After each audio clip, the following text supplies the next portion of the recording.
Friends, welcome back to my channel. ಎಲ್ಲರೂ ಹೇಗಿದ್ದೀರಾ? ನಾನು ನಿಮ್ಮ ತೇಜಸ್ವಿನಿ ಶ್ರೀನಿವಾಸ್. ತುಂಬ ಜನದ ರಿಕ್ವೆಸ್ಟ್ ಮೇಲೆ ಮ್ಯಾನಿಫೆಸ್ಟೇಷನ್ದು ವಿಡಿಯೋ ತುಂಬ ದಿನದ ನಂತರ ಮಾಡ್ತಾ ಇದ್ದೀನಿ ಫ್ರೆಂಡ್ಸ್. ಬರೀ ಬ್ಯೂಟಿ ವ್ಲಾಗ್ಸು ಅದೆಲ್ಲ ಜಾಸ್ತಿ ಮಾಡ್ತಾ ಇದ್ನಲ್ಲ. ಸೊ ಇವತ್ತಿನ ವ್ಲಾಗ್ನಲ್ಲಿ ನಿಮ್ಗೆ ಏನೇನು ನೋಡೋದಕ್ಕೆ ಸಿಗುತ್ತೆ ಅಂದರೆ, ಸೊ ನನಗೆ ತುಂಬ ಜನ ಕೇಳ್ತಾ ಇದ್ರು ಹೆಲ್ತ್ ಇಶ್ಯೂಸ್ದು, ಓಕೆನಾ. ಸೊ ಹೆಲ್ತ್ ಮ್ಯಾನಿಫೆಸ್ಟೇಷನ್, ಬಿಕಾಸ್ ಇವಾಗಿನ ಒಂದು ಕಾಲದಲ್ಲಿ ತುಂಬ ಜನಕ್ಕೆ ಹೆಲ್ತ್ ಪ್ರಾಬ್ಲಮ್ಸ್ ಎಲ್ಲ ಜಾಸ್ತಿ ಇದೆ ಅಲ್ಲ. ಸೊ ನಾವು ಮ್ಯಾನಿಫೆಸ್ಟೇಷನ್ ಮಾಡಿಕೊಂಡು ಹೇಗೆ ನಾವು ಸರಿ ಮಾಡ್ಕೋಬೋದು ಅಂತ. ಸೊ ಅದೊಂದು ಆಯಿತಾ.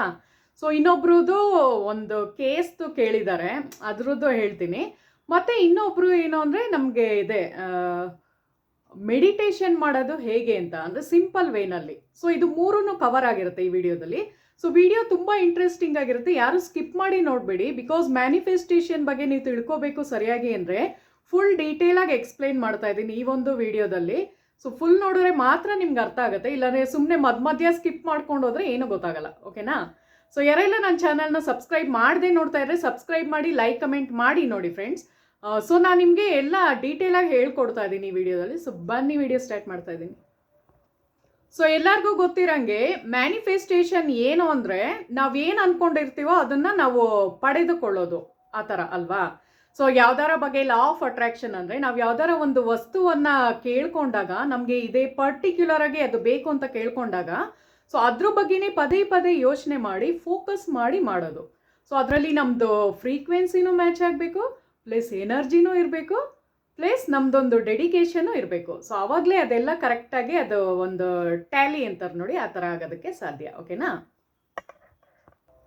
ಸೊ ಫಸ್ಟ್ ಒಬ್ಬರು ಅಮೃತ ಅನ್ನೋರು ಅವ್ರದ್ದೊಂದು ತುಂಬ ಇಂಪಾರ್ಟೆಂಟ್ ಕ್ವೆಶನ್ಸ್ ಕೇಳಿದರು. ಅಂದರೆ ಅವ್ರದ್ದೊಂದು ಸ್ವಲ್ಪ ಕೋರ್ಟಲ್ಲಿ ಕೇಸ್ ನಡೀತಾ ಇದೆ ಅಂತ. ಸೊ ಅದನ್ನು ಮ್ಯಾನಿಫೆಸ್ಟ್ ಮೂಲಕ ನಾವು ಮಾಡ್ಕೋಬೋದಾ ಅಂತ ಕೇಳಿದರು.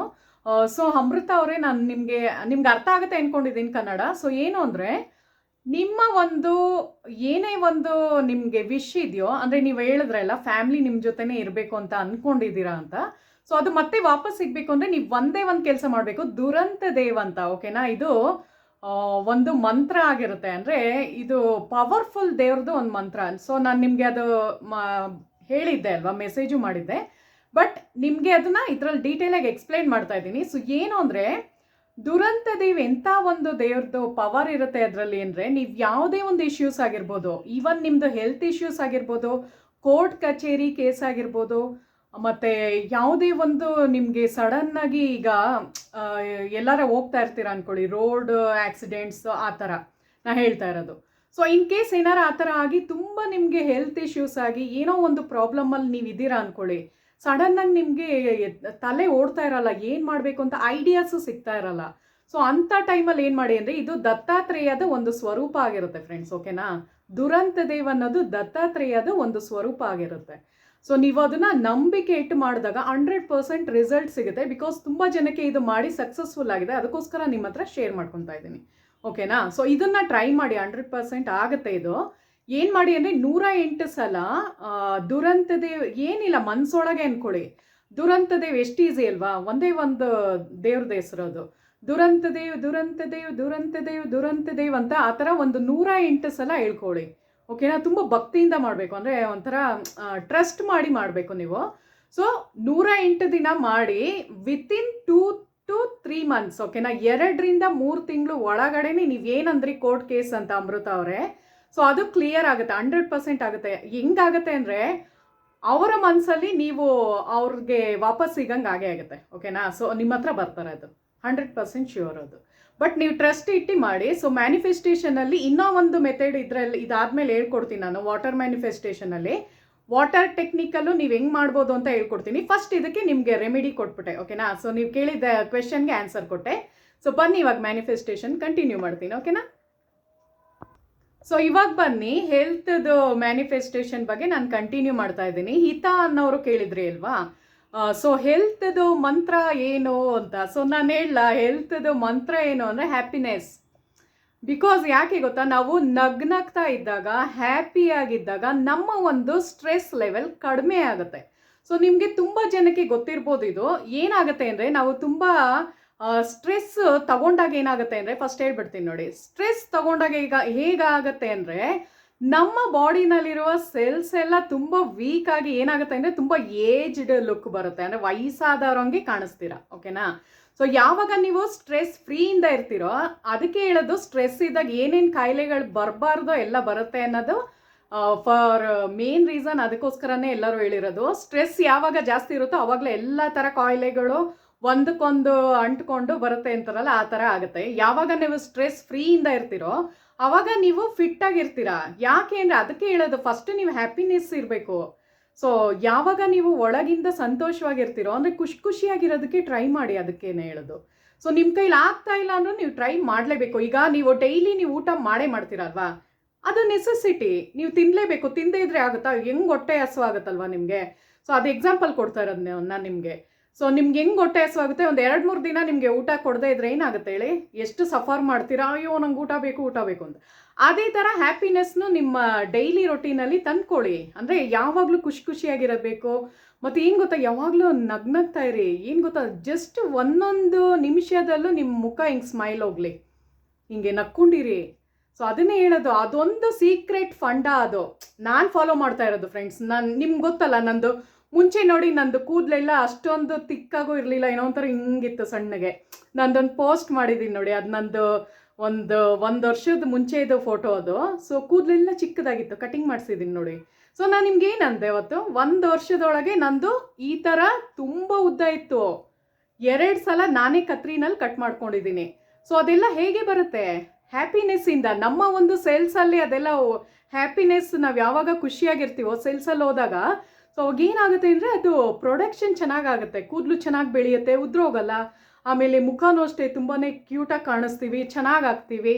ಯಾವುದೇ ಒಂದು ನಿಮಗೆ ಪಿಂಪಲ್ಸ್ ಆಗಲಿ, ಪಿಗ್ಮೆಂಟೇಷನ್ ಆಗಲಿ, ಡಾರ್ಕ್ ಸ್ಪಾಟ್ಸ್ ಆಗಲಿ ಬರೋಕ್ಕೆ ಸಾಧ್ಯನೇ ಇಲ್ಲ.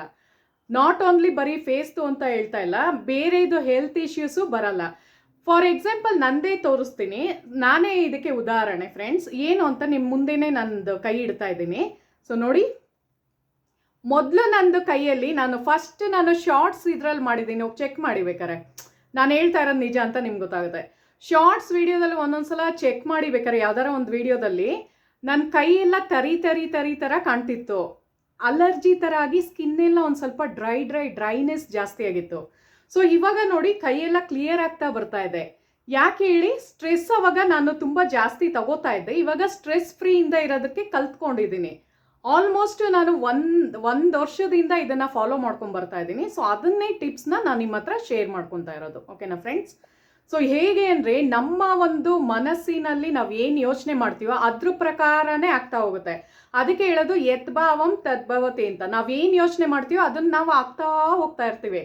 ಸೊ ಇವಾಗ ನಾನು ಅಂದ್ಕೊಂಡಿದ್ದಿದ್ರೆ ನನ್ನ ಕೈಯಲ್ಲೆಲ್ಲ ತರಿ ಥರ ಡ್ರೈ ಸ್ಕಿನ್ ಥರ ಆಗಿತ್ತಲ್ವಾ. ಸೊ ನಾನು ಅಯ್ಯೋ ನಂದು ಕೈ ಹಿಂಗೆ ಅಂದರೆ ಒಡೆದೋಗ್ಬಿಟ್ಟಿದೆ, ಏನು ಮಾಡೋದು, ಏನು ಮಾಡೋಕ್ಕಾಗಲ್ಲ, ಅಕ್ಸೆಪ್ಟ್ ಮಾಡೋಣ ಅಂದರೆ ಹಂಗೆ ಇರ್ತಿದ್ದೆ. ಸೊ ನಾನು ಅದನ್ನು ಏನು ಮಾಡಿದೆ, ಯಾವುದೇ ಒಂದು ಇದು ಏನೂ ಹಚ್ಕೊಳ್ತಿಲ್ಲ, ಅದನ್ನು ಕ್ಲಿಯರ್ ಮಾಡ್ತೀನಿ, ಕ್ಲಾರಿಫೈ ಮಾಡ್ತಾ ಇದ್ದೀನಿ. ಸೊ ನಾನು ಅದನ್ನು ಏನು ಮಾಡಿದೆ, ನನ್ನ ಮನಸ್ಸಿನಲ್ಲೇ ಅದನ್ನು ತಗೊಂಡೆ. ಓಕೆ, ಅಂದರೆ ಹೆಂಗೆ ಅಂದರೆ, ನಂದು ಫುಲ್ ಕ್ಲಿಯರ್ ಆಗಿದೆ, ನನ್ನ ಸ್ಕಿನ್ ಫುಲ್ ಕ್ಲಿಯರ್ ಆಗಿದೆ, ನಾನು ತುಂಬ ಚೆನ್ನಾಗಿದ್ದೀನಿ, ಬ್ಯೂಟಿಫುಲ್ ಆಗಿದ್ದೀನಿ, ನನ್ನ ಕೂದಲು ತುಂಬ ಚೆನ್ನಾಗಿ ಬೆಳೀತಾ ಇದೆ, ಆ ಥರ ಒಂದು ಥಾಟ್ ಹಾಕ್ಕೊಂಡೆ ನನ್ನ ತಲೆಯಲ್ಲಿ. ಸೊ ಅದೇ ಥರ ಆಗ್ತಾ ಹೋಯ್ತು. ಸೊ ಅದನ್ನು ನಾನು ನಿಮಗೆ ಎಕ್ಸಾಂಪಲ್ ಕೊಡ್ತಾ ಇದ್ದೀನಿ, ಬನ್ನಿ ಇವಾಗ ಹೇಳ್ತೀನಿ.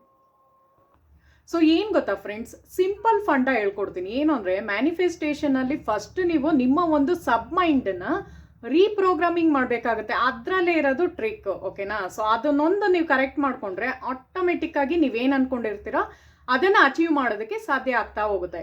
ಫಾರ್ ಎಕ್ಸಾಂಪಲ್ ಹೆಲ್ತ್ ಇಶ್ಯೂಸ್ದೇ ನಾನು ತಗೋತೀನಿ ಇವಾಗ, ಓಕೆನಾ? ಸೊ ಹೆಲ್ತ್ ಇಶ್ಯೂ ಅಂದ್ಕೊಳ್ಳಿ, ಯಾರಿಗಾರ ಏನಾರ ಯಾವುದೇ ಒಂದು ಕಾಯಿಲೆ ಆಗಿರ್ಬೋದು, ಏನೇ ಆಗಿರ್ಬೋದು. ಸೊ ಅದು ಎಲ್ಲಿ ಹೋಗಿ ಸೇರ್ಕೊಂಡಿರುತ್ತೆ ಅಂದ್ಕೊಳ್ತೀರಾ? ಸೊ ಫಸ್ಟ್ ನಾವು ಏನು ಯೋಚನೆ ಮಾಡಿಸ್ತೀವಿ ಹೇಳಿ? ಅಯ್ಯೋ ನನಗೆ ಈ ಥರ BP ಬಂದ್ಬಿಟ್ಟಿದೆ, ಶುಗರ್ ಬಂದ್ಬಿಟ್ಟಿದೆ, ಡಯಾಬಿಟೀಸ್ ನಾನು ಹೇಳೋದು. ಸೊ ಡಯಾಬಿಟೀಸ್ ಬಂದ್ಬಿಟ್ಟಿದೆ, ಸೊ ನಮಗೆ ಏನು ಮಾಡೋಕ್ಕಾಗಲ್ಲ, ಬರೀ ಟ್ಯಾಬ್ಲೆಟ್ಸ್ ತೊಗೊಂಡೇ ಇರಬೇಕು ಅಂತ ಅದೇ ಥರ ಥಿಂಕಿಂಗ್ ಲೆವೆಲ್ ನಮ್ದಿದ್ರೆ, ಸೊ ನಮ್ಮ ಸಬ್ ಮೈಂಡಲ್ಲಿ ಹೋಗ್ಬಿಟ್ಟು ಅದೇ ಥರ ಸೇರ್ಕೊಂಡಿರುತ್ತೆ, ಓಕೆನಾ? ಫಾರ್ ಎಕ್ಸಾಂಪಲ್ ನಿಮ್ಗೆ ಹೇಳ್ಬಿಡ್ತೀನಿ, ನೀವೊಬ್ಬರು ಡಾಕ್ಟರ್ ಹತ್ರ ಹೋಗ್ತೀರಾ ಅಂದ್ಕೊಳ್ಳಿ, ಡಾಕ್ಟರ್ ಹತ್ರ ಹೋಗ್ತೀರಾ. ಸೊ ಅಲ್ಲಿ ಹೋಗ್ಬಿಟ್ಟು ಅವ್ರು ನಿಮ್ಗೆ ಈ ಥರ ಏನೋ ಒಂದು ತುಂಬ ವೀಕಾಗಿ ಡಲ್ ಆಗಿರ್ತೀರ ಅಂದ್ಕೊಳ್ಳಿ. ಸೊ ನಮ್ಗೆ ಈ ಥರ ಆಗಿದೆ ಅಂದಾಗ ಫಸ್ಟ್ ಅವ್ರು ಏನು ಮಾಡ್ತಾರೆ ಹೇಳಿ? ಮೆಡಿಸನ್ ಏನೇ ಕೊಡಬೇಕಾದ್ರೂ ಫಸ್ಟ್ ಕೇಳ್ತಾರೆ, ನಿಮ್ಮ ಫ್ಯಾಮ್ಲಿನಲ್ಲಿ ನಿಮ್ಮ ಅಪ್ಪ ಅಮ್ಮಂಗೆ ಏನಾರ ಶುಗರ್ ಇದೆಯಾ, BP ಇದೆಯಾ, ಆ ಥರ ಎಲ್ಲ ಕೇಳ್ತಾರೆ. ಆಬ್ವಿಯಸ್ಲಿ ಅಲ್ವಾ, ಎಲ್ಲರಿಗೂ ಇದು ಎಕ್ಸ್ಪೀರಿಯನ್ಸ್ ಆಗೇ ಆಗಿರುತ್ತೆ. ಸೊ ಏನೇನಿದೆ ನಿಮ್ಮದು ಫ್ಯಾಮ್ಲಿ ಹಿಸ್ಟ್ರಿ ಆ ಥರದ್ದೆಲ್ಲ ಕೇಳ್ತಾರಲ್ವಾ. ಸೊ ಫಸ್ಟ್ ಏನು ಬರುತ್ತೆ, ಅಪ್ಪ ಅಮ್ಮ ಹೇಗಿದ್ದಾರೆ, DNA ಅದೆಲ್ಲ ಬರುತ್ತೆ ಅಲ್ವಾ. ಸೊ ಇವಾಗಿನ ಒಂದು ಅಟ್ ಪ್ರೆಸೆಂಟ್ ಅಡ್ವಾನ್ಸ್ ಟೆಕ್ನಿಕ್ ಇದರಲ್ಲಿ ಅದನ್ನು ನಾವು ಒಂದು ಸ್ವಲ್ಪ ಚೇಂಜ್ ಮಾಡ್ಬೋದು ಅಂತ ಎಲ್ಲ ಟೆಕ್ನಿಕ್ ಬರ್ತಾ ಇದೆ. ಸೊ ಗೊತ್ತಾಯ್ತಾ ಅದು? ಸೊ ನಮ್ಮ ಒಂದು ಮೈಂಡ್ ಸೆಟ್ಟಲ್ಲೇ ಅದೇ ಇರೋದು. ನಾವು ಹೇಗೆ ಯೋಚನೆ ಮಾಡ್ತೀವೋ ಅದ್ರ ಮೇಲೆ ಡಿಪೆಂಡ್ ಆಗಿರುತ್ತೆ. ಒಂದು ನಿಮಿಷ. ಸೊ ಅದ್ರ ಮೇಲೆ ಡಿಪೆಂಡ್ ಆಗಿರುತ್ತೆ. ಓಕೆನಾ ಫ್ರೆಂಡ್ಸ್? ಇನ್ನ ಒಂದು ಎಕ್ಸಾಂಪಲ್ ಕೊಡ್ತೀನಿ, ಬೆಸ್ಟ್ ಎಕ್ಸಾಂಪಲ್ ಕೊಡ್ಲಾ? ಈಗ ಫಿಲಮ್ ಸ್ಟಾರ್ ಶಿಲ್ಪಾ ಶೆಟ್ಟಿ ಅಂತ ಇದ್ದಾರೆ ನೋಡಿ, ಎಲ್ಲರಿಗೂ ಗೊತ್ತಿರುತ್ತೆ, ನೋಡಿರ್ತೀರ. ಸೊ ಅವರ ಮದರ್ನ ಹಾಗೆ ಜಸ್ಟ್ ಅಬ್ಸರ್ವ್ ಮಾಡಿ, ಅವ್ರ ಮದರ್ನ. ಸೊ ಅವರು ಎಷ್ಟು ಹೆವಿ ಆಗಿದ್ದಾರೆ ಅಂದರೆ ವೆಯ್ಟ್ ಗೇನ್ ಆಗಿದ್ದಾರಲ್ವಾ, ಅಂದರೆ ದಪ್ಪಗಿದ್ದಾರೆ. ಸೊ ಅವ್ರು ಮಾತ್ರ ಹೇಗೆ ಸಣ್ಣ ಇರೋಕ್ಕೆ ಸಾಧ್ಯ? ಇವಾಗ ಎಲ್ಲರೂ ಹೇಳ್ತಾರಲ್ಲ, ಹೆರಿಡ್ರಿಟಿಯಿಂದ ಆ ಥರ ಆಗುತ್ತೆ, ನಿಮ್ಮ ಅಪ್ಪ ಅಮ್ಮ ದಪ್ಪ ಇದ್ರೆ ನೀವು ದಪ್ಪ ಆಗ್ತೀರಾ ಅಂತ, ನಿಮ್ಮ ಅಪ್ಪ ಅಮ್ಮಂಗೆ ಬಿ ಪಿ ಶುಗರ್ ಇದ್ರೆ ನಿಮ್ಗೂ ಬರೋ ಚಾನ್ಸಸ್ ಇದೆ ಅಂತ. ಸೊ ನಾನು ಹೇಳ್ತೀನಿ ಅದು ತಪ್ಪು ಅಂತ. ಯಾಕೆ ಅಂದರೆ ಫ್ರೆಂಡ್ಸ್, ಇವಾಗ ಶಿಲ್ಪಾ ಶೆಟ್ಟಿ ಎಷ್ಟು ಸಣ್ಣ ಇದ್ದಾರೆ, ಅವರು ದಪ್ಪ ಆಗಿದ್ದಾರೆ? ಆಗಿಲ್ಲ. ಯಾಕಾಗಿಲ್ಲ? ಯಾಕೆ ಅಂದರೆ ಅವ್ರದ್ದು ಒಂದು ಸೆಲ್ಫ್ ಕಾನ್ಫಿಡೆನ್ಸ್ ಜಾಸ್ತಿ ಇದೆ. ಬಿಕಾಸ್ ಯಾಕೆ ಅಂದರೆ ಅವ್ರು ಯೋಗ ಮೆಡಿಟೇಷನ್ ಎಲ್ಲ ಮಾಡಿಕೊಂಡು ಅವ್ರ ಬಾಡಿನ ಫಿಟ್ಟಾಗಿ ಇಟ್ಕೊಂಡಿದ್ದಾರೆ. ಯಂಗ್ ಲುಕಿಂಗ್ ಸ್ಕಿನ್ ಇದೆ ಅವ್ರ ಹತ್ರ ಅಲ್ವಾ? ಇವಾಗಲೂ ನೋಡಿ 50 ಇಯರ್ಸ್ ಮೇಲಾದ್ರೂ ಎಷ್ಟು ಬ್ಯೂಟಿಫುಲ್ ಆಗಿ ಕಾಣ್ತಾರೆ ಅಂದರೆ 20 ಇಯರ್ಸ್ ಥರನೇ ಅವರು ನೋಡೋಕ್ಕೆ ಅನ್ಸೋದು, ಅಂದರೆ ತುಂಬ ಚಿಕ್ಕ ಹುಡುಗಿ ಥರನೇ ಕಾಣಿಸೋದು. ಸೊ ಅದೆಲ್ಲ ಹೇಗೆ ಬರುತ್ತೆ? ಅವರು ಇದ್ರ ಮೇಲೆ ನೋಡೋಕೆ ಹೋಗಿದ್ರೆ ಅವರನ್ನು ದಪ್ಪ ಆಗಿರ್ಬೇಕಿತ್ತಲ್ವಾ, ನಾನು ಹೇಳೋದು. ಸೊ ಎಲ್ಲರೂ ಹೇಳ್ತಾರಲ್ಲ, ಒಂದು ಸ್ವಲ್ಪ 30-40 ಇಯರ್ಸ್ ಆದಮೇಲೆ ನೀವೇನು ಮಾಡೋಕ್ಕಾಗಲ್ಲ, ವೆಯ್ಟ್ ಗೇನ್ ಆಗೇ ಆಗ್ತೀರಾ, ಬಿಕಾಸ್ ನಿಮ್ಮ ಅಪ್ಪ ಅಮ್ಮ ಆಗಿರ್ತಾರೆ, ಹೆರಿಡ್ರಿಟಿ ಹಾಗೆ ಹೀಗೆ ಎಕ್ಸೆಟ್ರಾ ಎಕ್ಸೆಟ್ರಾ. ಓಕೆನಾ? ಸೊ ನಾನು ನಿಮ್ಗೆ ಹೇಳ್ತಾ ಇರೋದು, ಕ್ಲಾರಿಫೈ ಮಾಡ್ತಾ ಇದ್ದೀನಿ ಹೆಂಗಿರುತ್ತೆ ಅಂತ. ಸೊ ಅದು ಯಾಕಾಗಿಲ್ಲ ಅಂದರೆ ಅವ್ರದ್ದು ಇದನ್ನು ತೊಗೊಂಡ್ರು, ಅವ್ರ ಮೈಂಡ್ ಸೆಟ್ಟೇ ಬೇರೆ ಥರ ಶಿಲ್ಪಾ ಶೆಟ್ಟಿದಲ್ವಾ. ಸೊ ಅವ್ರ ಏಜ್ ಅವ್ರದ್ದು, ಈಗ ಕೆಲವರು ಯೂಟ್ಯೂಬ್ಸಲ್ಲೆಲ್ಲ ನೋಡ್ತಾ ಇರ್ತೀನಿ ನಾನು, 50 ವರ್ಷದ ಅಜ್ಜಿದು ಫೋಟೋ ತೋರಿಸ್ಬಿಟ್ಟು, ಅಂದರೆ ಎಕ್ಸಾಂಪಲ್ ಕೊಡ್ತಾ ಇದ್ದೀನಿ ನಿಮಗೆ, 50 ವರ್ಷದ್ದು ಒಂದು ಸ್ವಲ್ಪ ಏಜ್ ಆಗಿರೋ ಒಬ್ಬ ಲೇಡಿನ ತೋರಿಸ್ಬಿಟ್ಟು ಅಜ್ಜಿ ಥರ ಇರೋಂಗೆ ಆಯಿತಾ, ವಿಲೇಜ್ ಒಬ್ಬರು ಹೆಂಗಸರು, ಈ ಕಡೆ ಪಕ್ಕದಲ್ಲಿ ಶಿಲ್ಪಾ ಶೆಟ್ಟಿನ ಹಾಕ್ತಾರೆ, ಇಬ್ರದ್ದು ಕಂಪೇರ್ ಮಾಡೋದು. ಸೊ ಅದು ನನ್ನ ಪ್ರಕಾರ ತಪ್ಪು ಅಂತ ನಾನು ಹೇಳ್ತೀನಿ. ಬಿಕಾಸ್ ಯಾಕೆ ಅಂದರೆ ಅವ್ರೊಳಗೆ ಅದು ಸಬ್ಕಾನ್ಷಿಯಸ್ ಮೈಂಡಲ್ಲಿ ಹಾಕೊಂಡ್ಬಿಟ್ಟಿರುತ್ತೆ. ಅಜ್ಜಿ ಅಂದರೆ ಇದು ಆ ಹೆಂಗ್ಸು ಅವರ ಒಂದು ಸಬ್ ಮೈಂಡಲ್ಲಿ ಹಾಕೊಂಡ್ಬಿಟ್ಟಿರ್ತಾರೆ, ಓ ನನ್ನ ಲೈಫ್ ಮುಗ್ದೋಯ್ತು, ನನಗೆ ಮಕ್ಕಳಾದ್ರು ಮೊಮ್ಮಕ್ಕಳಾದ್ರು ಅಷ್ಟೇ ನನ್ನ ಲೈಫು ಅಂತ ಅವ್ರ ಮೈಂಡ್ ಸೆಟ್. ಬಟ್ ಶಿಲ್ಪಾ ಶೆಟ್ಟಿದು ಹೆಂಗಿರುತ್ತೆ ಆ ಥರ ಇರಲ್ಲ, ನಾನು ಇನ್ನೂ ಹೆಂಗಾಗಿದ್ದೀನಿ, ನಾನು ತುಂಬ ಬ್ಯೂಟಿಫುಲ್ ಆಗಿದ್ದೀನಿ ಆ ಥರ. ಸೊ ಅದನ್ನು ಅರ್ಥ ಮಾಡ್ಕೊಳ್ಳಿ. ದುಡ್ಡಿದೆ ದುಡ್ಡಿಲ್ಲ ಅನ್ನೋದು ಪ್ರಶ್ನೆ ಬರಲ್ಲ ಇದರಲ್ಲಿ. ಬಿಕಾಸ್ ಎಷ್ಟೇ ದುಡ್ಡಿರೋರು, ತುಂಬಾ ದುಡ್ಡಿರೋರು ಸೆಲೆಬ್ರಿಟೀಸು ನೋಡಿ ಮುಖ ವಯಸ್ಸುಗಟ್ಟಿರಂಗೆ ಆಗಿರುತ್ತೆ. ಅದೇ ಏಜು ಶಿಲ್ಪಾ ಶೆಟ್ಟಿದೆ. ನಾನು ಹೇಳ್ತಿರೋದು ಅವ್ರದ್ದು ಯಾಕೆ ಬಂದಿಲ್ಲ, ಯಾಕೆಂದರೆ ಅವ್ರು ಯೋಗ ಮೆಡಿಟೇಷನ್ನು ಪ್ಲಸ್ ಅವ್ರಿಗೆ ಸೆಲ್ಫ್ ಕಾನ್ಫಿಡೆನ್ಸ್ ಜಾಸ್ತಿ ಇದೆ ಫ್ರೆಂಡ್ಸ್. ಸೊ ಅದನ್ನು ಹೇಳ್ತಾ ಇರೋದು ನಾನು. ಸೊ ಅದನ್ನು ಅಕ್ಸೆಪ್ಟ್ ಮಾಡೋದು ಕಲೀರಿ. ನೀವು ಹೇಳಿದ್ರಲ್ಲ ಹೆಲ್ತ್ದು ಇದ್ರದ್ದು. ಸೊ ಹೆಂಗೆ ಬರುತ್ತೆ ಅಂದರೆ ನಮ್ಮ ಒಂದು ಸೆಲ್ಸು, ನಾನು ಹೇಳ್ಬಿಡ್ತೀನಿ ನೋಡಿ, ನಮ್ಮ ಒಂದು ಬಾಡಿನಲ್ಲಿ ಏನು ಸೆಲ್ಸ್ ಇರುತ್ತೋ ಸ್ಕಿನ್ದು ಸೆಲ್ಸು 30 ಡೇಸ್ಗೆ ಚೇಂಜ್ ಆಗ್ತಾ ಇರುತ್ತೆ. ಸೊ ಅದನ್ನೇ ಹೇಳಿದ್ದು. ನಂದು 1 ವರ್ಷದ ಮುಂಚೆ ನೋಡಿ ಇದರಲ್ಲಿ ನಾನು ಹಂಗೆ ಇದ್ದೆ, ಏನೇನೋ ಯೋಚನೆ ಮಾಡ್ಕೊಂಡು ಅಯ್ಯೋ ನಂದು ಕೈದು ಸರಿನೇ ಹೋಗಲ್ಲ ಅಂತ. ನಾನು ತೋರಿಸಿರೋ ಡಾಕ್ಟರ್ಸೇ ಇಲ್ಲ, ಅಂದರೆ ಎಲ್ಲ ಹಾಸ್ಪಿಟಲ್ಸು ತೋರಿಸಿದ್ದೀನಿ. ಮಣಿಪಾಲ್ ಆಗಿರ್ಬೋದು, ಮತ್ತು ಅಪೋಲೋ ಹಾಸ್ಪಿಟಲ್ ಆಗಿರ್ಬೋದು, ಸುಮಾರು ಕಡೆ ನಾನು ತೋರಿಸಿದ್ದೀನಿ ಗೊತ್ತಾ. ಫೋರ್ಟೀಸ್ ಹಾಸ್ಪಿಟಲ್ ಆಗಿರ್ಬೋದು, ಸುಮಾರು ಕಡೆ ತೋರಿಸಿದ್ದೀನಿ ಹೆಲ್ತ್ದು. ಸೊ ಅಂದರೆ ಕೈದು. ಯಾಕೆ ಅಂದರೆ ನನಗೆ ಒಂಥರ ಅಲರ್ಜಿ ಇತ್ತು ಡಿಟರ್ಜೆಂಟ್. ಇವಾಗಲೂ ಪಾತ್ರೆ ತೊಳಿತೀನಿ, ಬಟ್ ಇವಾಗ ಯಾಕೆ ಆಗ್ತಿಲ್ಲ? ಯಾಕೆ ಅಂದರೆ ನನ್ನ ಮೈಂಡ್ ಸೆಟ್ಟಲ್ಲಿ ಚೇಂಜ್ ಮಾಡಿಕೊಂಡೆ ನನ್ನ ಕೈ ತುಂಬ ಬ್ಯೂಟಿಫುಲ್ ಆಗಿದೆ, ನಾನು ತುಂಬ ಇದಾಗಿ, ಅಂದರೆ ನಾನು ತುಂಬ ಕ್ಯೂಟಾಗಿದ್ದೀನಿ, ನಾನು ತುಂಬ ಕೂದಲೆಲ್ಲ ನಂದು ತುಂಬ ಚೆನ್ನಾಗಿದೆ. ನಾನು ಹೊಗಳ್ಕೋಬೇಕು ಅಂತ ಹೇಳ್ತಾ ಇಲ್ಲ, ಫಸ್ಟ್ ಆಫ್ ಆಲ್ ಹೇಳ್ಬಿಡ್ತೀನಿ, ಕ್ಲಾರಿಫೈ ಮಾಡ್ತಾ ಇದ್ದೀನಿ. ಅದನ್ನು ಕಮೆಂಟ್ ಮಾಡಿಬಿಡ್ಬೇಡಿ ಆಮೇಲೆ ಬ್ಯಾಡ್ ಕಮೆಂಟ್ಸು. ಸೊ ನಾನು ಜಸ್ಟ್ ನಿಮ್ಗೆ ಹೇಳ್ತಾ ಇರೋದು, ನಿಮಗೆ ಮೋಟಿವೇಟ್ ಮಾಡ್ತಾ ಇದ್ದೀನಿ ಫ್ರೆಂಡ್ಸ್ ನಾನು. ಸೊ ನಾನೇನು ಮಾಡ್ಕೊಂಡೇನೆ, ನನ್ನ ಕೈ ಬ್ಯೂಟಿಫುಲ್ ಆಗಿದೆ, ನನ್ನ ಕೈಗೆ ಏನೋಗಿಲ್ಲ, ನಾನು ಚೆನ್ನಾಗಿದ್ದೀನಿ ಅಂತ. ಸೊ ಏನಾಯಿತು, 30 ಡೇಸ್ಗೆ ಒಂದ್ಸಲ ನಮ್ಮದು ಬಾಡಿಲಿರೋ ಸೆಲ್ಸು ಬೇರೆ ಬರುತ್ತೆ. ಹಳೆ ಸೆಲ್ಸ್ ಹೋಗಿ ಹೊಸ ಸೆಲ್ಸ್ ಬರುತ್ತೆ. ಯಾವುದ್ರಲ್ಲಿ? ಸ್ಕಿನ್ನಲ್ಲಿ. ಸೊ ಅವಾಗ ಏನು ನಾನು ಹಾಕ್ಕೊಂಡಿದ್ದೆ ತಲೆಯಲ್ಲಿ ಮೈಂಡ್ ಸೆಟ್, ಅಂದರೆ ನಂದು ತಲೆನಲ್ಲಿ ಥಾಟ್ ಏನು ಹಾಕಿದ್ದೆ, ಏನು ಹಾಕಿದ್ದೇನೆ, ನನಗೇನು ಹೋಗಿಲ್ಲ, ನಾನು ಚೆನ್ನಾಗಿದ್ದೀನಿ, ಆರಾಮಾಗಿದ್ದೀನಿ, ಕೈಯೆಲ್ಲ ಚೆನ್ನಾಗಿದೆ, ನಂದು ಕೈದು ಏನಾಗಿದೆಯೋ ಎಲ್ಲ ವಾಸಿಯಾಗಿದೆ ಅಂತ. ಸೊ ಒಬ್ವಿಯಸ್ಲಿ ಆಗಿದೆ ನೋಡಿ. ಯಾವುದೇ ಒಂದು ಏನೂ ಅಪ್ಲೈ ಮಾಡ್ತಾ ಇಲ್ಲ. ಮುಂಚೆಯೇ ನಾನು ಮಾಯಿಶ್ಚರೈಸರ್ ಹಾಕೊಂಡು ಇದು ಮಾಡ್ತಿದ್ದೆ, ಈಗ ಜಸ್ಟ್ ಅದನ್ನು ಬಿಟ್ಬಿಟ್ಟಿದ್ದೀನಿ. ಅರ್ಥ ಆಯ್ತಾ ಈಗ ನಾನು ಏನು ಹೇಳ್ತಿದ್ದೀನಿ ಅಂತ? ಸೊ ಎಲ್ಲ ಕನೆಕ್ಟೆಡ್ ಎಲ್ಲಿಗೆ, ನಮ್ಮ ಒಂದು ಥಿಂಕಿಂಗ್ ಕೆಪಾಸಿಟಿ ಮೇಲೆ ಡಿಪೆಂಡ್ ಆಗಿರುತ್ತೆ ಅನ್ನೋದನ್ನು ಹೇಳೋಕ್ಕೆ ಬರ್ತಾ ಇದ್ದೀನಿ ಇದರಲ್ಲಿ. ಸೊ ಇದ್ರ ಬಗ್ಗೆ ತುಂಬ ವಿಡಿಯೋ ಮಾಡ್ತೀನಿ ನಾನು. ಓಕೆನಾ? ಅದಕ್ಕೆ ಹೇಳೋದು, ನನ್ನ ವ್ಲಾಗ್ಸ್ನ ನೋಡ್ಕೊಂಬನ್ನಿ, ಎಲ್ಲರಿಗೂ ಯೂಸ್ಫುಲ್ಲೇ ಕಂಟೆಂಟ್ ಕೊಡೋದು ನಾನು. ಬಿಕಾಸ್ ನಾನು ವ್ಲಾಗ್ಸ್ನ ನೋಡ್ಕೊಂಬನ್ನಿ, ನೀವು ಫುಲ್ ಹ್ಯಾಪಿನೆಸ್ ಹೆಂಗಿರಬೇಕು ಅಂತ ಕಲ್ತ್ಕೋತೀರಾ. ಯಾವುದೇ ಒಂದು ಡಿಪ್ರೆಷನು ಬರಲ್ಲ, ಯಾವುದೇ ಒಂದು ಪಿಗ್ಮೆಂಟೇಷನು ಪಿಂಪಲ್ಸು ಏನು ಬರಲ್ಲ, ಎಲ್ಲ ಹೊರಟೋಗುತ್ತೆ, ನಾನು ಗ್ಯಾರಂಟಿ ಕೊಡ್ತಾ ಇದ್ದೀನಿ. ಓಕೆನಾ ಫ್ರೆಂಡ್ಸ್? ಸೊ ಬಿ ಹ್ಯಾಪಿ ಅಷ್ಟೇ ನಾನು ಹೇಳೋದು. ಓಕೆನಾ? ಸೊ ನೋಡಿ, ಫಸ್ಟ್ ನಂದು ಕೂದಲು ಹೆಂಗಿತ್ತು ಅಂದರೆ ತುಂಬ ತೆಳ್ಳಗಾಗೋಗಿತ್ತು, ಉದ್ರಿ ಯೋಚನೆ ಮಾಡಿ ಮಾಡಿ ಸ್ಟ್ರೆಸ್ ತೊಗೊಂಡು. ಆಮೇಲೆ ನಾನು ಫುಲ್ ನಂದು ಇದೇ ಚೇಂಜ್ ಮಾಡಿಕೊಂಡೆ. ನಾನು ಯಾಕೆ ಇದಾಗಿರ್ಬೇಕು, ನಾನು ಒಂದು ಸ್ವಲ್ಪ ಹ್ಯಾಪಿಯಾಗಿರಬೇಕು, ಹಿಂಗೆ ಇದ್ದರೆ ಆಗಲ್ಲ ಅಂದ್ಬಿಟ್ಟು ನಾನು ಚೇಂಜ್ ಮಾಡ್ಕೊಂಡು ಯಾವಾಗ ನಾನು ಇದಾಗಿ ಆದ್ನೋ, ಸೊ ಆವಾಗ ಫುಲ್ ಆಟೋಮೆಟಿಕ್ಕಾಗಿ ನಮ್ಮ ಒಂದು ನಾನು ಹೇಳೋದೇನು ಅರ್ಥ ಮಾಡ್ಕೊಳ್ಳಿ, ನಾವು ಯಾವಾಗ ನಾವು ಪಾಸಿಟಿವ್ ಆಗಿ ತಗೋತೀವೋ ಎಲ್ಲ ಕಡೆಯಿಂದ ನಿಮಗೆ ಸಕ್ಸಸ್ ಸಿಗುತ್ತೆ. ಈಗ ನೋಡಿ, ನಾನು ಹೊರಗಡೆ ಹೋಗಿ ವರ್ಕ್ಶಾಪ್ಸು ಅಟೆಂಡ್ ಮಾಡ್ತಾ ಇದ್ದೀನಿ. ಸೊ ಅದರಲ್ಲೂ ದುಡ್ಡು ಸಿಗ್ತಾ ಇದೆ, ನಂಗೆ ಅರ್ನ್ ಮಾಡ್ತಾ ಇದ್ದೀನಿ ಫ್ರೆಂಡ್ಸ್. ಮೊದಲು ಹೌಸ್ ವೈಫ್ ಆಗಿದ್ದೆ, ಅರ್ಥ ಮಾಡ್ಕೊಳ್ಳಿ. ಸೊ ನಾನು ನಿಮಗೆ ಮೋಟಿವೇಟ್ ಮಾಡ್ತಾ ಇರೋದು. ಸೊ ಮ್ಯಾನಿಫೆಸ್ಟೇಷನಲ್ಲಿ ನಾನು ಥಾಟ್ ಪ್ರೊಸೆಸಲ್ಲೇ ಜಾಸ್ತಿ ಮಾಡ್ತಾ ಇದ್ದಿದ್ದು, ವಾಟರ್ ಮ್ಯಾನಿಫೆಸ್ಟೇಷನ್ ಮಾಡ್ತಾ ಇದ್ದೆ, ಅದನ್ನೇ ಹೇಳ್ತಾ ಇರೋದು. ಅದರಿಂದ ಹೆಲ್ತು ಇಂಪ್ರೂವ್ ಆಗುತ್ತೆ ಫ್ರೆಂಡ್ಸ್, ಫುಲ್ ನಿಮಗೆ ಆರಾಮಾಗ್ತೀರಾ ನೀವು. ಓಕೆನಾ? ಸೊ ಅದನ್ನ ಹೇಳ್ತಾ ಇರೋದು ನಾನು.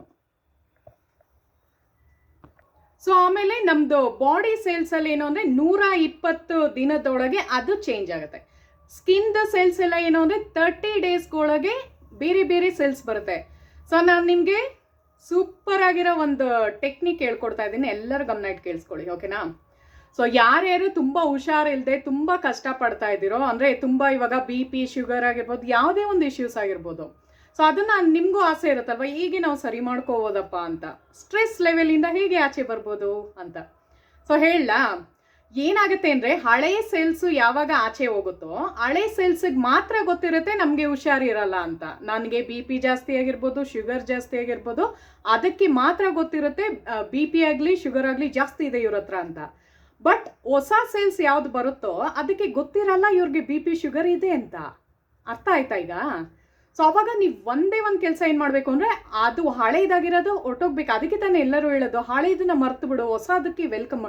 ನಾ ಅದಕ್ಕೆ ನಿಮ್ಗೆ ಹೇಳೋದು, ಯಾವಾಗಲೂ ಏನಂತೀನಿ ಹೇಳಿ, ಈ ಕಿವಿಲ್ ಕೇಳಿಸ್ಕೊಂಡು ಈ ಕಿವಿಲ್ ಬಿಟ್ಟಾಕಿ. ನೀವು ನಂದು ಒಳ ಅರ್ಥನ ಯಾವತ್ತೂ ಅರ್ಥ ಮಾಡ್ಕೊಳ್ಳೇ ಇಲ್ಲ. ನಾನು ಹೇಳೋದನ್ನು ನಿಮಗೆ ಅರ್ಥ ಡೀಪಾಗಿ ನೀವು ಅರ್ಥ ಮಾಡ್ಕೊಂಡಿದ್ರೆ ಇಷ್ಟೊತ್ತಿಗಾಗಲೇ ನಿಮಗೆ ನಿಜವಾಗ್ಲೂ ಅರ್ಥ ಆಗಿರೋದು ಏನು ನಾನು ಯಾವ್ದು ಬಗ್ಗೆ ಮಾತಾಡ್ತಾ ಇದ್ದೀನಿ ಅಂತ ಫ್ರೆಂಡ್ಸ್. ಓಕೆನಾ? ಸೊ ನಾನು ನಿಮಗೆ ಕ್ಲಾರಿಫೈ ಮಾಡ್ತಾ ಇದ್ದೀನಿ, ಹಳೆ ಸೇಲ್ಸ್ಗೆ ಮಾತ್ರ ಗೊತ್ತಿರುತ್ತೆ ನಮಗೆ ಕಾಯಿಲೆ ಇದೆ ಅಂತ, ಹೊಸ ಸೇಲ್ಸ್ಗೆ ಗೊತ್ತಿರಲ್ಲ. ಸೊ ಇವಾಗಲೂ ಕಾಲ ಮಿಂಚಿಲ್ಲ, ನೀವು ಫುಲ್ ಚೇಂಜ್ ಆಗಿ ಹ್ಯಾಪಿನೆಸ್ ಬರಲಿ ನಿಮ್ಮ ಜೀವನದಲ್ಲಿ. ಓಕೆನಾ? ಸೊ ಇದೆಲ್ಲ ಒಂದು ದಾರಿದೀಪ ಆಗಲಿ ನಿಮಗೆ. ಸೊ ಹೆಂಗಿರಬೇಕು ನೀವು ಅಂದರೆ, ಹೆಂಗೆ ನಿಮ್ಮ ಒಂದು ಥಿಂಕಿಂಗ್ ಕೆಪಾಸಿಟಿ ಇರಬೇಕು ಅಂದರೆ, ನಾನು ಹೇಳೋದು ಅರ್ಥ ಮಾಡ್ಕೊಳ್ಳಿ. ನನ್ನ ಹತ್ರನೂ ಮುಂಚೆ ದುಡ್ಡಿರಲಿಲ್ಲ, ಅರ್ಥ ಆಯ್ತಾ? ನಾ ಹಸ್ಬೆಂಡ್ ಎಷ್ಟೇ ರಿಚ್ ಇರ್ಬೋದು, ಏನೇ ಇರ್ಬೋದು, ಅಂದರೆ ಎಷ್ಟೇ ಅವರು ಸಾಫ್ಟ್ವೇರ್ ಇದರಲ್ಲಿ ಅವ್ರದ್ದು ಇಂಜಿನಿಯರಿಂಗ್ ಮಾಡಿರೋದಲ್ವ, ಅವ್ರು ಎಷ್ಟೇ ಇದಿರ್ಬೋದು, ನಮ್ಮ ಮನಸ್ಸಿನಲ್ಲಿ ಒಂದು ಏನೋ ಒಂದು ಇದ್ದೇ ಇರುತ್ತೆ ಹೌಸ್ ವೈಫ್ಗಳಲ್ಲಿ. ಸೊ ಯಾಕೆಂದರೆ ನಮ್ಮ ಹತ್ರ ಹೋಗಿ ಅರ್ನ್ ಮಾಡ್ತಾ ಇಲ್ಲ ಅನ್ನೋ ಒಂದು ಗಿಲ್ಟ್ ಇರುತ್ತೆ. ಆಯಿತಾ? ಅದನ್ನ ಹೇಳ್ತಾ ಇರೋದು ನಾನು. ಸೊ ನನಗೆ ಏನೋ ಒಂದು ಅನ್ನಿಸ್ತಾ ಇತ್ತು, ಮ್ಯಾನಿಫೆಸ್ಟ್ ಆಗ್ತಾ ಇತ್ತು, ಏನಾದ್ರು ಒಂದು ಮಾಡಬೇಕು, ನಾನು ದುಡ್ಡು ಅರ್ನ್ ಮಾಡಬೇಕು. ಬಿಕಾಸ್ ಏನು ಗೊತ್ತಾ, ಎಲ್ಲ ಫೆಸಿಲಿಟೀಸು ಇರುತ್ತೆ, ಬಟ್ ನಮ್ಮ ಒಳಗೆ ಒಂದು ಗಿಲ್ಟ್ ಇರುತ್ತೆ. ತುಂಬ ಜನಕ್ಕೆ ಎಲ್ಲರಿಗೂ ಗೊತ್ತಿರುತ್ತೆ ಅಂದ್ಕೊಳ್ತೀನಿ, ಹೌಸ್ ವೈಫ್ಗಳಿಗೆ. ಯಾರಿಗೆ ನಾನು ಹೇಳ್ತಿರೋ ನಿಜ ಅಂತಿರೋ ಕಮೆಂಟ್ ಮಾಡಿ. ಸೊ ಎಷ್ಟೇ ನಿಮ್ಮ ಹಸ್ಬೆಂಡ್ ಕೊಡಿಸ್ಬೋದು, ಎಷ್ಟೇ ನಿಮ್ಮ ಅಪ್ಪ ಅಮ್ಮ ಕೊಡಿಸ್ಬೋದು, ಎಷ್ಟೇ ರಿಲೇಟಿವ್ಸ್ ಏನೇ ಕೊಡ್ಬೋದು, ಬಟ್ ನಿಮ್ಮೊಳಗೆ ಗಿಲ್ಟ್ ಇದ್ದೇ ಇರುತ್ತೆ. ನಾನು ಅರ್ನ್ ಮಾಡಬೇಕಿತ್ತಪ್ಪ ಅಂತ ಒಳಗೊಳಗೆ ಅನಿಸಿರುತ್ತೆ. ಸೊ ಅದು ಹೋಗ್ಬಾರ್ದು, ಅದು ಅನ್ನಿಸ್ಬಾರ್ದು ಅಂದ್ಬಿಟ್ಟೆ ನಾನು ಒಂದು ನಿರ್ಧಾರ ತಗೊಂಡಿದ್ದು, ನಾನು ಏನಾರು ಮಾಡಬೇಕು ಲೈಫಲ್ಲಿ ಅಂತ. ಸೊ ಮ್ಯಾನಿಫೆಸ್ಟ್ ಮಾಡೋಕ್ಕೆ ಸ್ಟಾರ್ಟ್ ಮಾಡಿದೆ. ಸಡನ್ನಾಗಿ ಕಾಲ್ ಬಂತು, ನನಗೆ ವರ್ಕ್ಶಾಪ್ಸ್ದು ಆಪರ್ಚುನಿಟಿ ಸಿಕ್ತು. ಅದಾದಮೇಲೆ ಇವಾಗ ಯೂಟ್ಯೂಬಲ್ಲೂ ದುಡ್ಡು ಅರ್ನ್ ಆಗ್ತಾ ಇದೆ ನನಗೆ. ಅಂದರೆ ಅದು ಎಲ್ಲ ಆದಮೇಲೆ ನಾನು ನಿಮಗೆ ತೋರಿಸ್ತೀನಿ, ವಿಡಿಯೋ ಮಾಡ್ತೀನಿ ಒಂದು. ಸೊ ಅದನ್ನು ಹೇಳ್ತಾ ಇರೋದು ಫ್ರೆಂಡ್ಸ್, ನಾವು ಏನು ಗೊತ್ತಾ, ಯಾರು ಮೇಲಲ್ಲ ಯಾರು ಕೀಳು ಅಲ್ಲ, ಆಯಿತಾ? ಈಗ ನಾವು ಮನೆಯಲ್ಲಿ ತುಂಬ ಕೆಲಸನೂ ಮಾಡ್ತೀವಿ ಅಲ್ವಾ. ಈಗ ಹೊರಗಡೆ ಹೋಗಿ ವರ್ಕಿಂಗ್ ವಿಮೆನ್ಸ್ ಹೆಂಗೆ ಮಾಡ್ತಾರೋ ಅದೇ ಥರ ಕೆಲಸ ನಾವು ಮನೆಯಲ್ಲೂ ಮಾಡ್ತೀವಿ ಅಲ್ವಾ. ಸೊ ನಿಮ್ಮ ಮೈಂಡ್ ಸೆಟ್ಟನ್ನ ಚೇಂಜ್ ಮಾಡ್ಕೊಳ್ಳಿ. ಹಳೆ ಸೇಲ್ಸಿಗೆ ಗೊತ್ತಿರಲ್ಲ, ಹೊಸ ಸೇಲ್ಸಲ್ಲಿ ಹಳೆ ಸೇಲ್ಸಿಗೆ ಮಾತ್ರ ಗೊತ್ತಿರುತ್ತೆ ನಿಮಗೆ ಕಾಯಿಲೆ ಇದೆ ಅಂತ, ಹೊಸ ಸೇಲ್ಸ್ಗೆ ಗೊತ್ತಿರಲ್ಲ ನಿಮಗೆ ಕಾಯಿಲೆ ಇದೆ ಅಂತ. ಅರ್ಥ ಆಯ್ತಾ? ಸೊ ನೀವು ಹೇಗೆ ಅದಕ್ಕೆ ಪ್ರೋಗ್ರಾಮಿಂಗ್ ಮಾಡ್ತೀರೋ ಅದೇ ಥರ ಅದು ಬೆಳೀತಾ ಹೋಗುತ್ತೆ. ಸೊ ಅದನ್ನು ನಾನು ಹೇಳ್ತಾ ಇರೋದು.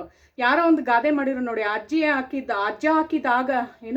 ಹಾಕಿದ ಆಲದ ಮರಕ್ಕೆ ಮೊಮ್ಮಗವಾಗಿ ನೇಣಾಕೊಂಡ ಅಂತ. ಆ ಕಾಲ ಎಲ್ಲ ಹೋಯ್ತು ಫ್ರೆಂಡ್ಸ್. ಇವಾಗೆಲ್ಲ ಅಪ್ಡೇಟ್ ಆಗಿ ಎಲ್ಲರೂ ಏನೋ ನಮ್ಮ ಇವ್ರುಗಳು ಹೆಂಗಿದ್ರೋ ಅದೇ ಥರ ನಾವು ಬದುಕಬೇಕು ಅಂತ ಯಾವ ಇದರಲ್ಲೂ ಡಿಕ್ಷನರಿನಲ್ಲೂ ಬರ್ದಿಲ್ಲ. ನಿಮ್ಮನ್ನು ನೀವು ಚೇಂಜ್ ಮಾಡ್ಕೊಳ್ಳಿ.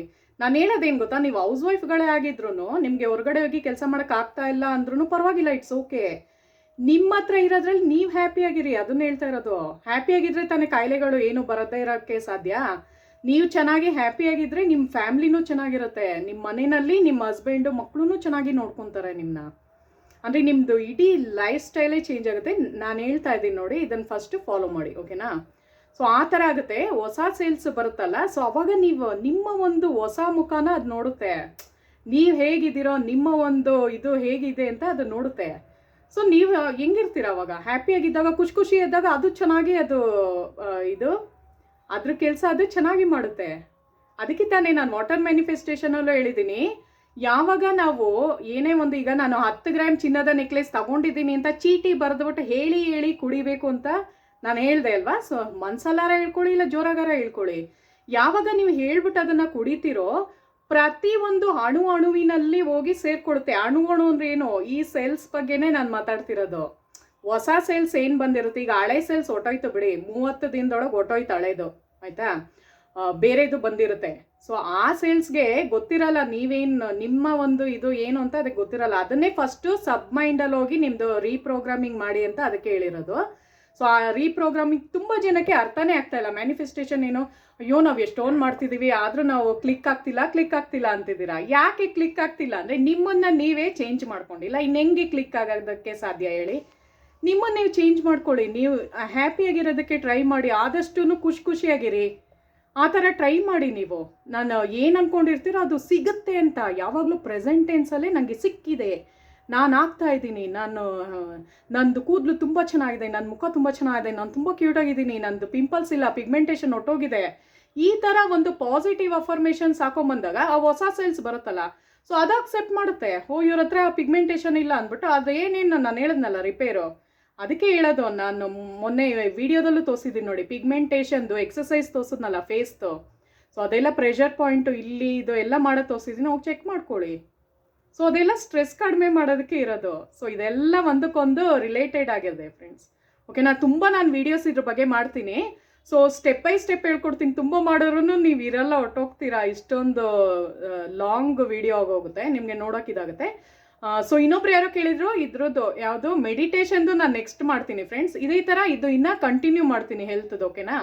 ಸೊ ಫಸ್ಟ್ ಇದನ್ನು ತಿಳ್ಕೊಳ್ಳಿ. ಏನು ಅಂದರೆ ಈಸಿ ಇದೆ ಇಲ್ಲ, ಹಳೆ ಸೇಲ್ಸ್ಗೆ ಗೊತ್ತಿರಲ್ಲ ನಾವೇನು ಅಂತ, ಹೊಸ ಸೇಲ್ಸ್ಗೆ ಬರುತ್ತೆ. ಹಳೆ ಸೇಲ್ಸ್ಗೆ ಗೊತ್ತಿರುತ್ತೆ ನಾವೇನು ಅಂತ, ಹೊಸ ಸೇಲ್ಸ್ಗೆ ಗೊತ್ತಿರಲ್ಲ ನಾವೇನು ಅಂತ, ಓಕೆನಾ? ಸೊ ಅದಕ್ಕೆ ನೀವು ನಿಮ್ಮನ್ನು ನೀವು ಚೇಂಜ್ ಮಾಡ್ಕೊಳ್ಳಿ ಫಸ್ಟು. ಬೇರೆಯವ್ರನ್ನ ಇದು ಮಾಡೋಕ್ಕೆ ಹೋಗಬೇಡಿ. ನಿಮ್ಮನ್ನು ನೀವು ಚೇಂಜ್ ಮಾಡ್ಕೊಂಡಾಗೆ ಅದೆಲ್ಲ ಕರೆಕ್ಟ್ ಆಗೋದು. ಅವಾಗ ನೀವು ಯಾರನ್ನೂ ಬ್ಲೇಮ್ ಮಾಡೋಕ್ಕೆ ಹೋಗಲ್ಲ. ನೀವು ಅನ್ಕೋತಿರಲ್ಲ ಅಯ್ಯೋ ನನ್ನ ಕರ್ಮ ಹಾಗೆ ಹೀಗೆ ಅಂತ. ಯಾವ ಕರ್ಮನೂ ಇರಲ್ಲ ಫ್ರೆಂಡ್ಸ್. ಕರ್ಮ ಯಾವುದ್ರಲ್ಲಿ ಇರುತ್ತೆ ಹೇಳಿ? ಈಗ ಇದರಲ್ಲಿ ಕೃಷ್ಣ ದೇವರು ಏನು ಹೇಳಿರೋದು ಹೇಳಿ, ಅರ್ಜುನನ್ಗೆ ಆ ಥರ ಸೆಲ್ಫ್ ಕಾನ್ಫಿಡೆನ್ಸ್ ಕಮ್ಮಿ ಆಗಿತ್ತು. ಮಹಾಭಾರತ ಯುದ್ಧದ್ದು ನಾನು ಹೇಳ್ತಾ ಇರೋದು. ಅವ್ರೇನು ಕುರುಕ್ಷೇತ್ರ ಯುದ್ಧ ಮಾಡಿದ್ರು, ಅರ್ಜುನ ಫುಲ್ ಡೌನ್ ಆಗಿಬಿಟ್ರು ಒನ್ ಟೈಮಲ್ಲಿ ಹೇಳೋದು. ಅವಾಗ ಯಾರು ಗೀತೋಪದೇಶ ಯಾಕೆ ಮಾಡಿದ್ದು ಕೃಷ್ಣ? ಅವಾಗ ಅವ್ರದ್ದು ಸೆಲ್ಫ್ ಕಾನ್ಫಿಡೆನ್ಸ್ನ ಇಂಪ್ರೂವ್ ಮಾಡ್ತಾರೆ ಅವರು. ನಿನ್ನ ಥರ ಯೋಧ ಯಾರೂ ಇಲ್ಲ ಅರ್ಜುನ, ನೀನು ಮಾಡ್ತಿರೋ ಜಸ್ಟ್ ನಿನ್ನ ಕರ್ಮನ ಮಾಡ್ತಾ ಇದೆಯಾ, ಅದ್ರದ್ದು ಫಲನ ನೀನು ಬಿಟ್ಟುಬಿಡು, ಬರೀ ನಿನ್ನ ಕರ್ಮದ ಕಡೆ ಫೋಕಸ್ ಮಾಡು ಅಂತ ಹೇಳ್ತಾರೆ. ಸೊ ಅದೇ ಗೀತೋಪದೇಶದಲ್ಲಿ ಬಂದಿರೋದು. ಸೊ ನೀವು ಹೆಂಗಿರಬೇಕು ಅಂದರೆ ಸೆಲ್ಫ್ ಕಾನ್ಫಿಡೆನ್ಸ್ ಕುಗ್ಗೋದಕ್ಕೆ ನೀವು ಬಿಡಬಾರ್ದು. ನೀವು ಎಂಥವರೇ ಆಗಿರ್ಬೋದು, ನೀವು ಎಷ್ಟೇ ನಿಮ್ಮ ಹತ್ರ ದುಡ್ಡಿರ್ಬೋದು, ದುಡ್ಡು ಇಲ್ಲದೆ ಇರ್ಬೋದು, ಬ್ಯೂಟಿಫುಲ್ ಆಗಿರ್ಬೋದು, ಬ್ಯೂಟಿಫುಲ್ ಆಗದೆ ಇರ್ಬೋದು. ಅಂದರೆ ನಾನು ಹೇಳ್ತಾ ಇರೋದು ಅರ್ಥ ಮಾಡ್ಕೊಳ್ಳಿ. ನಿಮ್ಮನ್ನು ನೀವು ಯಾವಾಗ ಕೀಳಾಗಿ ನೋಡ್ತೀರೋ ಅವಾಗ ಏನೂ ನಿಮ್ಗೆ ಸಿಗಲ್ಲ ಲೈಫಲ್ಲಿ. ಫಸ್ಟು ನಿಮ್ಮನ್ನು ನೀವು ಚೆನ್ನಾಗಿ ಇಟ್ಕೊಳ್ಳೋದಕ್ಕೆ ನೋಡಿ, ಕಾನ್ಫಿಡೆಂಟ್ ಆಗಿರಿ ಫ್ರೆಂಡ್ಸ್. ಏನು ಕಡಿಮೆ ಆಗಿದೆ ಎಲ್ಲರಿಗೂ ಒಂದೊಂದು ಕ್ವಾಲಿಟೀಸ್ ದೇವ್ರು ಕೊಟ್ಟೇ ಇರ್ತಾರೆ, ಗೊತ್ತಾಯ್ತಾ? ಈಗ ನೋಡಿ ಅಬ್ನಾರ್ಮಲ್ಸ್ ಎಲ್ಲ ಏನು ಕೈಯೋ ಕಾಲೋ ಇರಲ್ಲ, ಆದ್ರೂ ಅವರೆಲ್ಲ ವರ್ಕ್ ಮಾಡೋಕ್ಕೂ ಹೋಗ್ತಾರೆ. ಎಷ್ಟು ಕೆಲಸ ಮಾಡ್ತಾರೆ ಅವರು. ಇವಾಗ ಅವರು ಹಂಗೆ ಕೂತಿದ್ರೆ ಅವ್ರು ಏನೂ ಅಚೀವ್ ಮಾಡೋಕ್ಕೂ ಹೋಗ್ತಿರ್ಲಿಲ್ಲ. ಅಂಥವ್ರೇ ಜಾಸ್ತಿ ನೋಡಿ. ಜಾಬ್ ಎಲ್ಲ ಸಿಕ್ಕಿರುತ್ತಲ್ಲ, ಈಗ ಬ್ಯಾಂಕಲ್ಲಿ ಅಂತ ಕಡೆ ನೋಡಿ, ಅವ್ರಿಗೆಲ್ಲ ಒಂದು ಸೀಟ್ ರಿಸರ್ವೇಷನ್ ಇದ್ದೇ ಇರುತ್ತೆ. ಸೊ ಅವ್ರದ್ದು ಆ ಥರ ಅದನ್ನು ನೋಡ್ಕೊಂಡ್ರೆ ನೀವೆಲ್ಲ ಎಷ್ಟು ಗ್ರೇಟ್ ಅಲ್ವಾ? ನಾನು ಹೇಳೋದು ಈಗ ಪಿಗ್ಮೆಂಟೇಷನ್ ಬಂದ್ಬಿಟ್ಟಿದೆ ಹಂಗೆ ಹಿಂಗೆ ಅಂತ ಕೊರಗೋ ಬದಲು, ಸೊ ಅದು ಫೋಕಸ್ ಮಾಡಿ ಹೆಂಗೆ ನಾವು ಸರಿ ಮಾಡ್ಕೋಬೋದು ಅಂತ. ನಮ್ಮೊಳಗೆ ಪರಮಾತ್ಮ ಇರೋದು. ನಾನು ಅದಕ್ಕೆ ಹೇಳೋದು ಎಲ್ಲರಿಗೂ, ನಮ್ಮನ್ನು ನಾವೇ ಸರಿ ಮಾಡ್ಕೋಬೋದು, ಬೇರೆಯವ್ರ ಮೇಲೆ ಡಿಪೆಂಡ್ ಆಗೋದೇ ಅವಶ್ಯಕತೆನೇ ಇಲ್ಲ. ಫಸ್ಟ್ ನೀವು ನಿಮ್ಮನ್ನು ಸರಿ ಮಾಡ್ಕೊಂಬಿಟ್ರೆ ಆಟೋಮೆಟಿಕಲಿ ನಿಮ್ಮದು ಹೆಲ್ತ್ ಇಶ್ಯೂಸ್ ಆಗಿರ್ಬೋದು, ಯಾವುದೇ ಒಂದು ಇಶ್ಯೂಸು ಸರಿ ಹೋಗ್ಬಿಡುತ್ತೆ. ಹಂಗೆ ಅರ್ಥ ಮಾಡ್ಕೊಳ್ಳಿ. ಸೊ ಅವಾಗ ನೀವು ಏನು ಅನ್ಕೋತೀರೋ ಮ್ಯಾನಿಫೆಸ್ಟ್ ಆಗಿಬಿಡುತ್ತೆ. ಯಾಕೆಂದರೆ ನಿಮ್ಮನ್ನು ನೀವು ಫಸ್ಟ್ ಕರೆಕ್ಟ್ ಮಾಡ್ಕೊಂಡಿರ್ತೀರ. ಸೆಲ್ಸ್ ಎಲ್ಲ ಸಖತ್ ಆ್ಯಕ್ಟಿವ್ ಆಗಿರುತ್ತೆ. ಸೊ ಅವಾಗ ಏನು ಮ್ಯಾನಿಫೆಸ್ಟ್ ಮಾಡ್ತೀರೋ ಅದು ಸಿಗುತ್ತೆ, ಕ್ಲಿಕ್ ಆಗುತ್ತೆ. ನಂದು ಯಾಕೆ ಈ ಥರ ಗೋಲ್ಡ್ದು ನಾನು ತಗೊಳ್ಳೋದು ಕ್ಲಿಕ್ ಆಗುತ್ತೆ ಅಂದರೆ ನಾನು ಪಾಸಿಟಿವ್ ಏನಲ್ಲಿದ್ದೀನಿ. ಯಾರೇ ಒಂದು ಈಗ ನನಗೂ ಬ್ಯಾಡ್ ಕಮೆಂಟ್ಸ್ ಹಾಕ್ತಾರೆ, ನನಗೂ ಗೊತ್ತಾಯ್ತಾ, ನಾನು ಮೊನ್ನೆನೂ ಹಾಕಿದ್ನಲ್ಲ, ಹೇಳೋದೆಲ್ಲ ಸುಳ್ಳು, ಬರೀ ಮಾತೇ ಹೇಳ್ದು ಅಂತ. ಏನು ಮಾತು? ನಾ ಹೇಳೋದು ಎಲ್ಲರಿಗೂ ಜನಗಳಿಗೆ ಅರ್ಥ ಆಗಂಗೆ, ಓಕೆನಾ? ಸೊ ಒಬ್ರಿಗೆ ಇಷ್ಟ ಆಗಿಲ್ಲ ಅಂದರೆ, ಈಗ ಅದಕ್ಕೆ ಹೇಳೋದು, ನೆಗೆಟಿವ್ ಇರೋ ಜಾಗದಲ್ಲಿ ಪಾಸಿಟಿವ್ ಇರೋ ಜನನೂ ಇರ್ತಾರೆ. ಒಬ್ರಿಗೆ ಇಷ್ಟ ಆಗಿಲ್ಲದೆ ಇರ್ಬೋದು ನಾನು, ಬಟ್ ಕೆಲವ್ರಿಗೆ ಇಷ್ಟ ಆಗಿರ್ತೀನಿ ನಾನು. ಸೊ ಎಲ್ಲರನ್ನೂ ನಾನು ಇಂಪ್ರೆಸ್ ಮಾಡ್ಕೊಂಡು ಕೂರೋಕ್ಕಾಗಲ್ಲ, ಓಕೆನಾ? ಸೊ ನನಗೆ ಇಷ್ಟ, ನನ್ನ ಪ್ಯಾಷನು, ಅದಕ್ಕೋಸ್ಕರ ನಾನು ಬಂದಿರೋದು. ಸೊ ಅದನ್ನು ಜಡ್ಜ್ಮೆಂಟ್ ಮಾಡೋಕ್ಕೆ ಅವ್ರು ಯಾರೂ ಅಲ್ಲ, ಓಕೆನಾ? ಫಸ್ಟ್ ಆಫ್ ಆಲ್ ನಾನೇ ಪ್ರೀತಿಸ್ಕೋತೀನಿ, ಸೆಲ್ಫ್ ಲವ್ ಮಾಡ್ತೀನಿ ನನಗೆ, ಓಕೆನಾ? ಸೊ ನಾನು ಯಾರ ಮೇಲೂ ಬೇರೆಯವ್ರ ಮೇಲೂ ಡಿಪೆಂಡ್ ಆಗಿಲ್ಲ, ಏನೂ ಮಾಡ್ತಾ ಇಲ್ಲ. ಸೊ ನನಗೆ ನಾನು ಇಷ್ಟಪಡ್ಕೊತಾ ಇದ್ದೀನಿ, ಸೆಲ್ಫ್ ಲವ್ ಇದೆ ನನಗೆ. ಸೊ ನಾನು ಚೆನ್ನಾಗಿದ್ದೀನಿ ಅಷ್ಟೇ, ಅದರಲ್ಲೇನು. ಬೇರೆಯವ್ರು ಬಂದು ಹೇಳ್ಬಿಟ್ರು ಅಂತ ನನ್ನಿದನ್ನು ನಾನು ಹಾಳು ಮಾಡ್ಕೊಳಕ್ಕಾಗಲ್ಲ, ಓಕೆನಾ? ಸೊ ಅದನ್ನು ಹೇಳ್ತಾ ಇರೋದು, ಯಾವಾಗಲೂ ಖುಷಿಯಾಗಿರಿ, be happy, always be happy ಅಂತ ಅದಕ್ಕೆ ಹೇಳೋದು. ನಿಮ್ಗೆ ಅರ್ಥ ಆಗಲಿ ಅಂತಲೇ ಹೇಳ್ಕೊಂಡೇ ಬರ್ತಾ ಇರೋದು. ಪ್ರತಿ ಒಂದೊಂದು 5-5 ನಿಮಿಷಕ್ಕೂ ನಗ್ತಾ ಇರಿ, ಸುಮ್ಮನಾರ ನಗ್ತಾ ಇರಿ. ಆವಾಗಲೇ ನೋಡಿ ಒಂದು ಸ್ವಲ್ಪ ಚೇಂಜಸ್ ಕಾಣ್ತಾ ಬರುತ್ತೆ ನಿಮ್ಮ ಲೈಫಲ್ಲಿ. ಆವಾಗ ನನಗೆ ಕಮೆಂಟ್ ಮಾಡಿ ಫ್ರೆಂಡ್ಸ್, ನಾನು ರಿಪ್ಲೈ ಮಾಡ್ತೀನಿ, ಓಕೆನಾ? ಸೊ ನನ್ನ ವಿಡಿಯೋ ವಾಚ್ ಮಾಡಿದ್ದಕ್ಕೆ ತುಂಬಾ ಥ್ಯಾಂಕ್ ಯು. ನೆಕ್ಸ್ಟ್ ವಿಡಿಯೋದಲ್ಲಿ ಸಿಗೋಣ. Thank you so much.